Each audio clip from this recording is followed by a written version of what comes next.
কথাতেই আছে, বাড়িতেই যদি কোনো জিনিস মানে কোনো রান্না-বান্না, খাবার-দাবার যদি তুমি খুব ভালো করে বানাতে পারো আর তার সাথে যদি মিশে থাকে তোমার ভালোবাসা, তোমার শখ, তোমার ভালো লাগা, তাহলে তো আর কোনো কথাই নেই। এইরকম সুস্বাদু খাবার-দাবার বানাতে পারলে কিন্তু দোকানে আর যাওয়ার কোনো প্রয়োজনই হয়ে ওঠে না।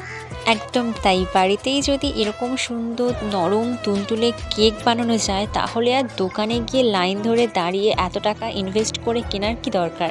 হ্যালো এভরিওয়ান, আমি পূজা। সকলে কেমন আছো? আশা করি তোমরা সকলে খুব ভালো আছো। আমিও খুব ভালো আছি। সকলকে আগাম বড়দিনের অনেক অনেক শুভেচ্ছা। বড়দিন আসার আগেই বাড়িতে কিন্তু কেক বানিয়ে আমরা খাওয়া শুরু করে দিয়েছি। আর এখানে যে দুটো কেক বানানো দেখছো, এটা বানানো হচ্ছে আমার বাপের বাড়ির জন্য, মানে আমার বাপের বাড়িতে পাঠানো হবে, তাই এই দুটো কেক বানানো চলছে এখন। না, কেকগুলো আমি বানাচ্ছি না, বানাচ্ছে আমার ননদ। ওর এই সমস্ত জিনিসের ভীষণ শখ, এত সুন্দর কেক বানানো আর টুকটাক নতুনত্ব রান্নাবান্না করা, ওর এই জিনিসগুলোতে ভীষণ শখ। আর তাই যখনই কেক খাওয়ার ইচ্ছে করে ও বাড়িতে এই সমস্ত সরঞ্জাম নিয়ে বসে পড়ে কেক বানাতে। আর সত্যি কথা বলতে, নিজের ননদ বলে বলছি না, দোকানের ফ্রুটস কেকের তুলনায় ও ঢের গুণ কেকটা ভালো বানায়। দারুণ টেস্টি, সুস্বাদু আর এত নরম তুলতুলে যে কি বলবো। আর কেক বানিয়ে ও তো ওর বন্ধু বান্ধব, পাড়া প্রতিবেশী, আত্মীয় স্বজন যাদেরকে দেওয়া সম্ভব ও সকলকেই দেয়। তারা যারা খেয়েছে তারা বেশ ভালো বলতে পারবে যে ও কেক বানালে কেকের স্বাদ কেমন থাকে।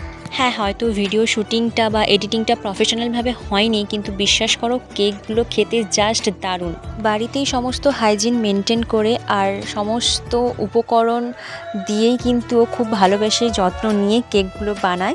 আর প্রতি বছর কিন্তু এই সময় এলে, মানে ডিসেম্বর মাস এলে, আত্মীয় স্বজন কিংবা ওর বন্ধু বান্ধবের কাছ থেকে কিন্তু ওর কাছে কেক বানানোর জন্য আবদার চলে আসে। আর দেখো, যে জিনিসটাকে ভালোবাসে সবসময় চায় সেই জিনিসটাকে নিয়ে আরও বেশি কিছু ভাবতে, সেটা নিয়ে একটু স্বপ্ন দেখতে।